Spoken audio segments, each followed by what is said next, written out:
নমস্কার বন্ধুরা, আমাদের স্বাগতম ডিএ নিয়ে একটি গুরুত্বপূর্ণ আপডেট। ডিএ নিয়ে এই মুহূর্তের সবথেকে গুরুত্বপূর্ণ আপডেটটি হচ্ছে সরকারি কর্মীদের নতুন বেতন কমিশন এবং ডিএ আপডেট জানুয়ারি থেকে কি হতে পারে সেই সংক্রান্ত আপডেটটি নিয়ে আমরা স্টেপ বাই স্টেপ আলোচনা করব। তো অবশ্যই আপনারা ভিডিওটি স্কিপ না করে অবশ্যই পুরোটা দেখবেন। তো তার আগে বলে রাখি, যে সকল বন্ধুরা আমাদের চ্যানেলে নতুন, আমাদের চ্যানেলটির পাশে সাবস্ক্রাইব বাটন, সাবস্ক্রাইব করার পর পাশে যে বেল আইকন সেটিও প্রেস করবেন, লেটেস্ট ভিডিও আপডেটগুলি সবার আগে পেয়ে যাবেন। দেখে নেব আজকের ডিএ সংক্রান্ত গুরুত্বপূর্ণ আপডেটটি। কেন্দ্রীয় সরকারি কর্মীদের জন্য নতুন বেতন কমিশন, অষ্টম বেতন কমিশন এবং তাদের মহার্ঘ ভাতা ডিআরএস অ্যালাউন্স বা ডিএ সম্পর্কিত একটি বড় আপডেট আসছে। দীর্ঘদিন ধরে বেতন বাড়ানোর দাবিতে অষ্টম বেতন কমিশনের দাবি জানিয়ে আসছেন সরকারি কর্মীরা।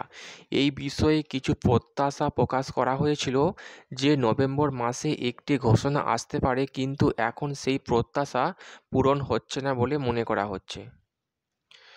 কিছু সূত্রে জানা গেছে, এখন পর্যন্ত এ বিষয়ে কোনো সুনির্দিষ্ট ঘোষণা দেওয়া হয়নি, তবে ডিসেম্বরের মধ্যে কিছু নতুন তথ্য বেরিয়ে আসতে পারে। সেখানে নিজেই ডিএ সম্পর্কে একটি ভালো খবর পাওয়া গেছে। উৎসবের মরশুমের আগে সপ্তম বেতন কমিশনের অধীনে কর্মরত কেন্দ্রীয় সরকারি কর্মীদের জন্য মহার্ঘ ভাতা বাড়ানো হয়েছে। বর্তমানে তিনি 53% মহার্ঘ ভাতা পাচ্ছেন, এখন তা আরও 3% বৃদ্ধি করা হয়েছে। এছাড়া আগামী বছরও সরকারি কর্মীদের জন্য সুখবর আসার সম্ভাবনা রয়েছে।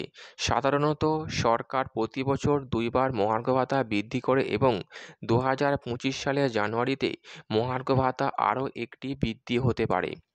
জানুয়ারিতে ঘোষণা করা হলেও মার্চের মধ্যে তা বাস্তবায়ন হতে পারে। এছাড়া নতুন বেতন কমিশন নিয়ে আলোচনা কিছুটা বিলম্বে ঘটলেও সরকারি কর্মীদের মধ্যে এ নিয়ে প্রত্যাশা ও দাবি বাড়ছে।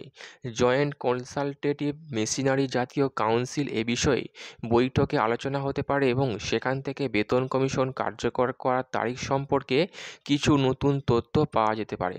তো বন্ধুরা, এই ছিল ডিএ সংক্রান্ত এবং বেতন সংক্রান্ত গুরুত্বপূর্ণ আপডেট। কেমন লাগলো কমেন্ট করবেন, লাইক করতে ভুলবেন না। পরবর্তী আপডেট পাওয়ার জন্য আমাদের চ্যানেলটিকে সাবস্ক্রাইব করে রাখবেন। থ্যাংক ইউ বন্ধুরা ভিডিওটি দেখার জন্য।